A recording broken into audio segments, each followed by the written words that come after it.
Sakari.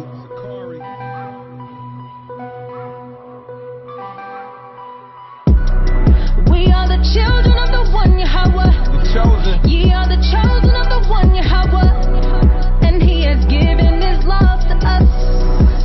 Now everything belongs to us.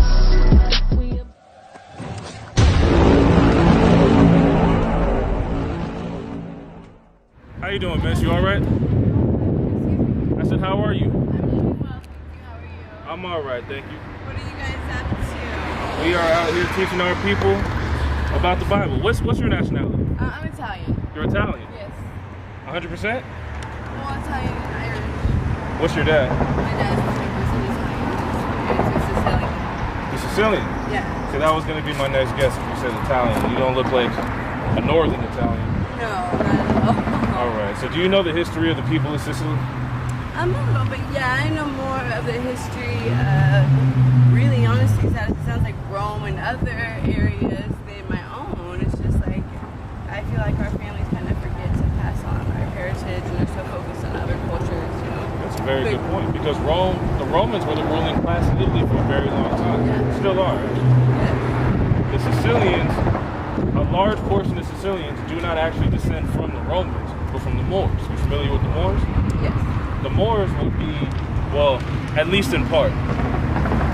The Moors was a bit of a mixed bag, right? You had some Arab Moors, some black Moors, and, you know, so on and so forth. That's why there's mixed.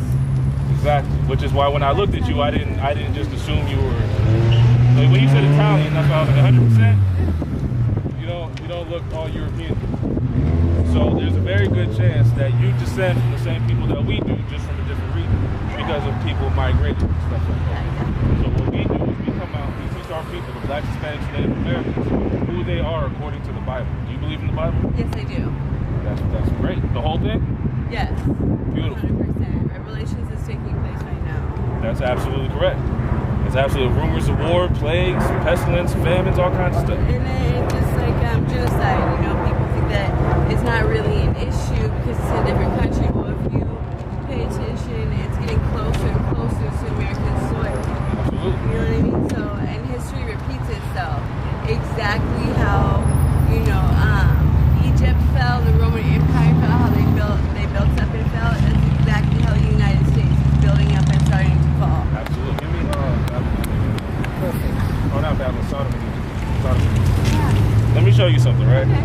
Because what you just said is in the Bible. That's nice. What you just said is in the I Bible. didn't know that. I actually paid attention and realized that in Linda history class, I think in like 6th grade, 7th grade. See? You see? People don't know that. It's so sad. And this was written thousands of years ago. So check this out. You got it? Read out. The book of Revelation 11 and 8. And their dead bodies shall lie in the street of the great city, which spiritually is called Sodom and Egypt, where also our Lord was crucified. So this is talking about the Israelites being persecuted and killed in future tense in another place that spiritually would be like Sodom and like Egypt. Yeah. So just like you said, things repeat themselves, just like Egypt fell, just like all these other places fell. Right here where you're standing right now is spiritually Sodom and Egypt. How is it like Egypt? Hardcore slavery. This whole place was built on slavery, just like Egypt was. The same people that were enslaved in Egypt were enslaved right over here, their ancestors, or their descendants. We're enslaved here. If you look at the prison system, it's literally, honestly, another form of slavery and reprogramming in a sense, but it doesn't work. It was a transference of property. That's really all it was. The 13th Amendment made slavery, didn't criminalize slavery. What it did was it changed slavery. Yeah. So, but that's also in the Bible too. But how is America like Sodom? Because it says like it's spiritually Sodom and Egypt. How is this place like Sodom? The biggest movement moving right now is the LGBT movement. Yeah. People are against it. And you have people who are against it. That's right. And people in between who are biased. That's That's true. That's true. But in Sodom, that was a mainstay. Just like in the Americas, that is now a mainstay.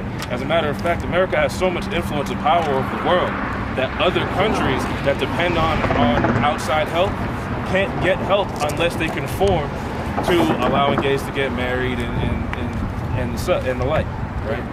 So, I mean, there's been what do you call it?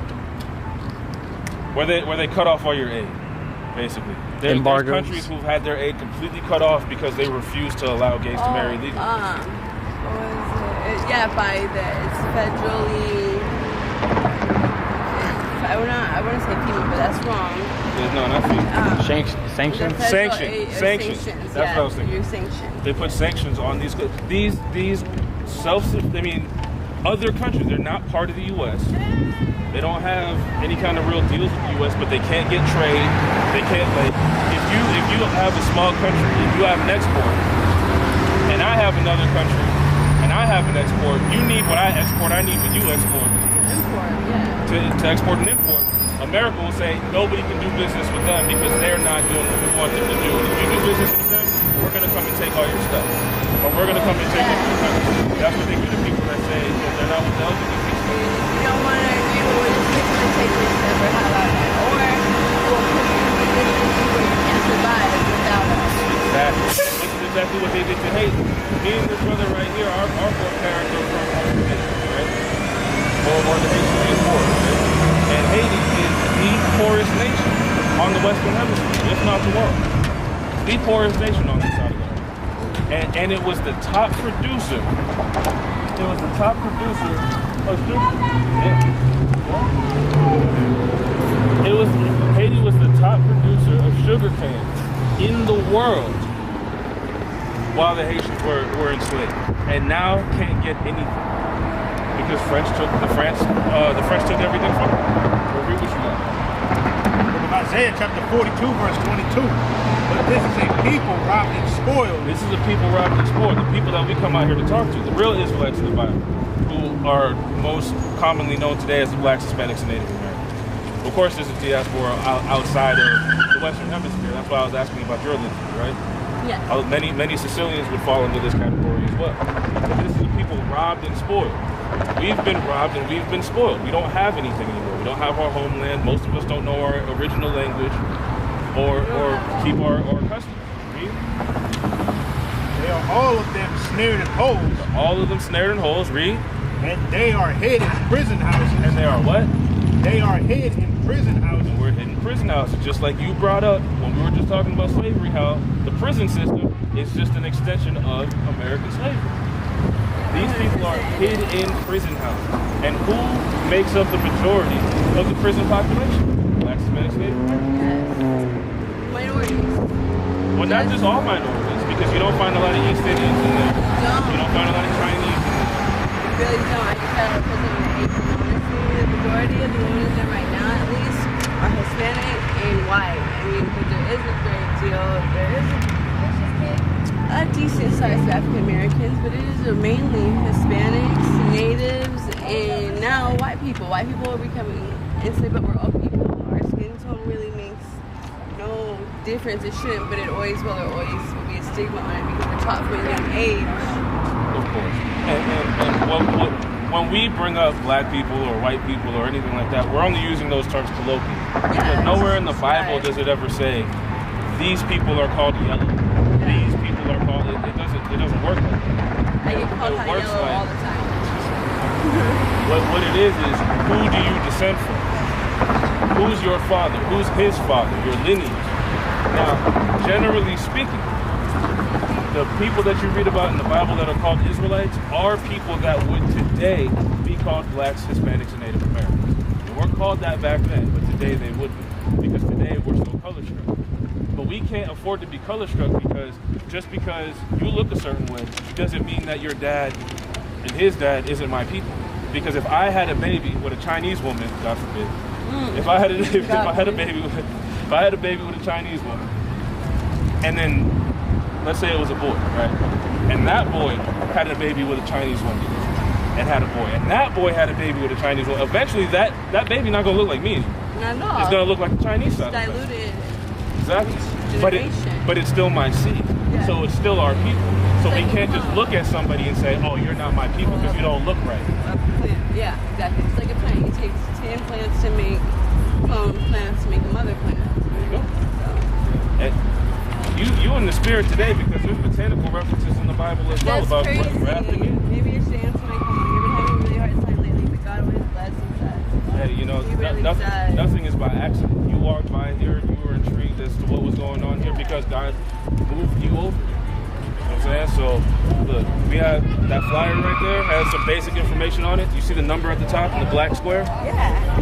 That's my cell phone number. Okay, for sure. Definitely hit you up. Please do. I actually want to study theology, and I find theology amazing, and I love to like look at other cultures and see how they do things. I think it's good to educate yourself for one, and for two, it's our world, it's our history, you know, and our world, our history that we grew up with is not going to be the same for our children and our younger siblings. It's going to be 120% different. It's scary. It's changing Rapidly. There's so much that's going on, and they're starting to, I don't know, there's something, what is it called?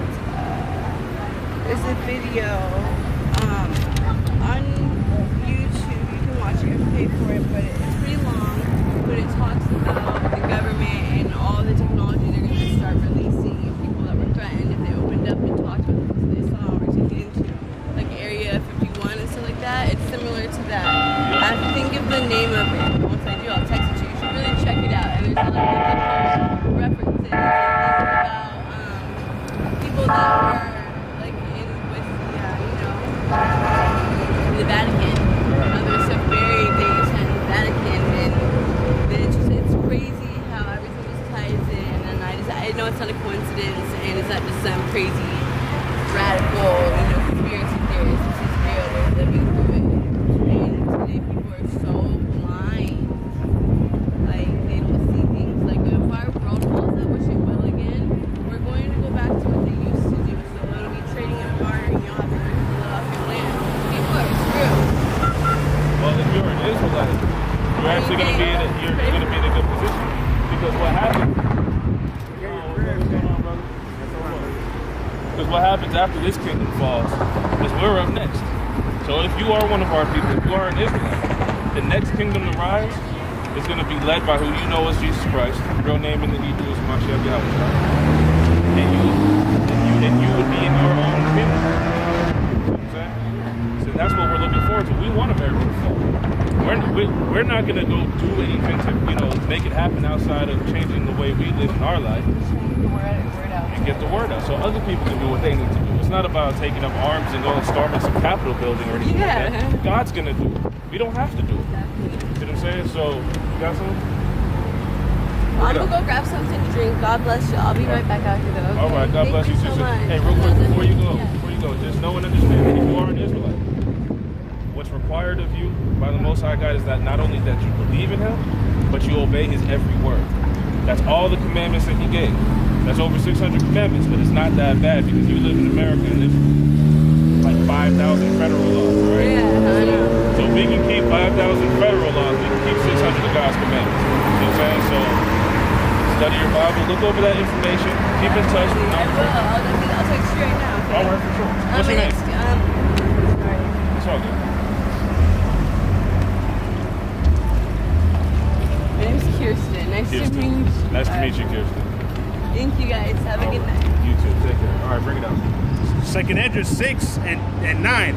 For Esau is the end of the world, and Jacob is the beginning of it that followeth. That's right. See, Esau, the so-called white man, he is who's ruling right now. He's who's in power right now, and he is the end of the world. He's the end of this age. And Jacob is the beginning of the one that follows. So Israel, we got next. All right?